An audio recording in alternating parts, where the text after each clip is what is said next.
Right guys, we're back with just a quick video. This is a controller in for a battery upgrade. So I'm going to see how fast I can actually do this. So what we'll need is a kind of spudger, Phillips. We've got iFixit with the Phillips head. We've got the battery, and we've got some tweezers if we need them. So yeah, so let's see how fast I can do this. It won't be edited, so yeah, let's go for it now.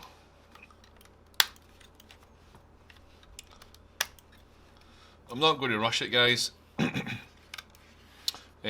can literally do this at home.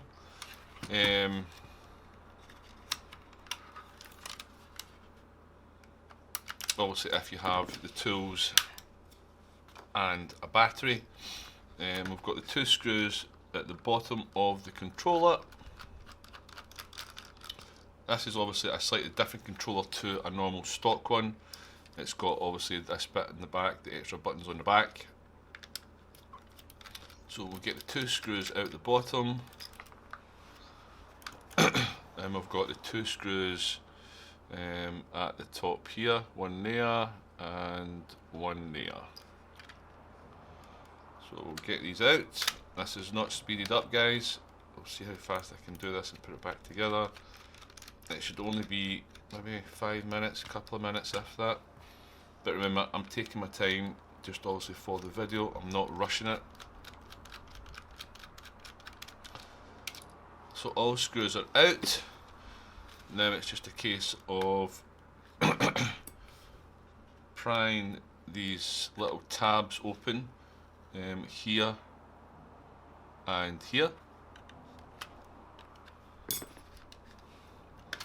and then we just pull this apart just ever so slightly.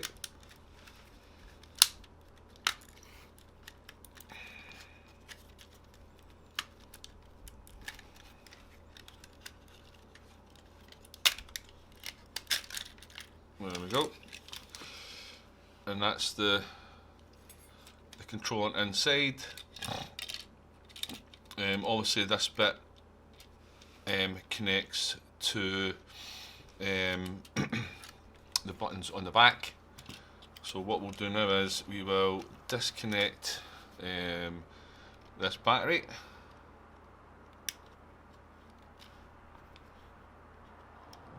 This is what the tweezers are for. We'll just pull this out. There we go, simple. Old battery there.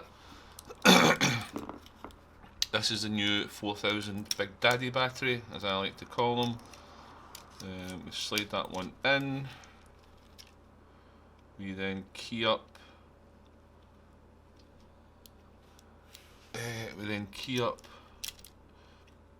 Put it back into place.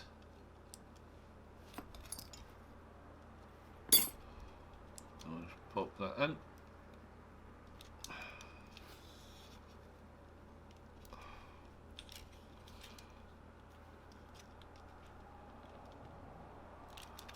You can see the light came on there, so that's it in place.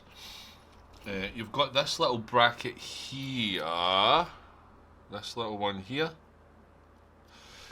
Just make sure the wires are tucked in under that. There's a little bit of cable management. There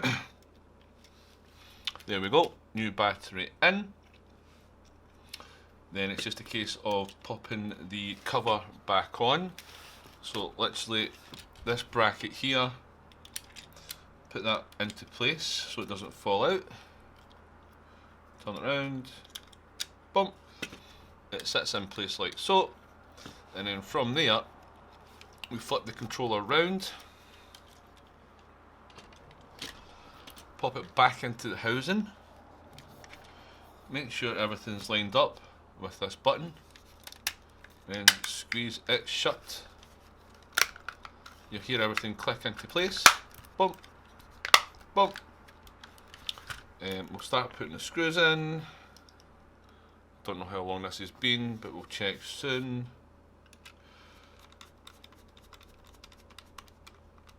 There's one screw.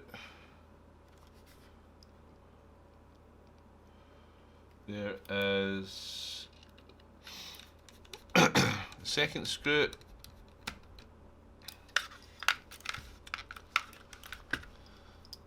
And the third screw.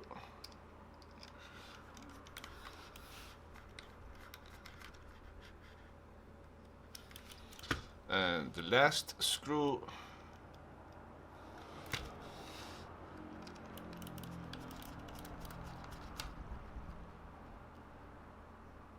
Boom. That's all connected. That's all connected. We'll pop in the buttons now. These just squeeze. Oops. These just squeeze in.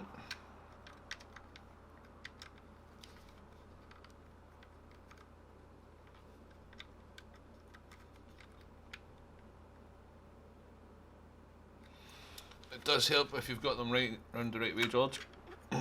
Right. So that just pops in. There we go. And the right one goes in also.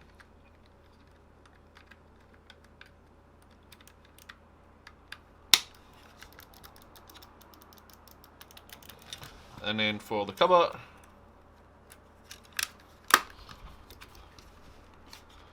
and that's it, guys. All done.